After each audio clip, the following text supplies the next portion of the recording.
பேச வேண்டும் வரவா வரவா நாலு பேருக்கு ஓசை கேட்கும் மெதுவா மெதுவா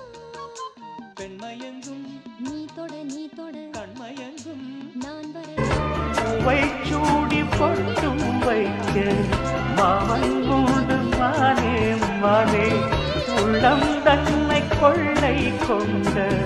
கள்வன் இங்கு நானே நானே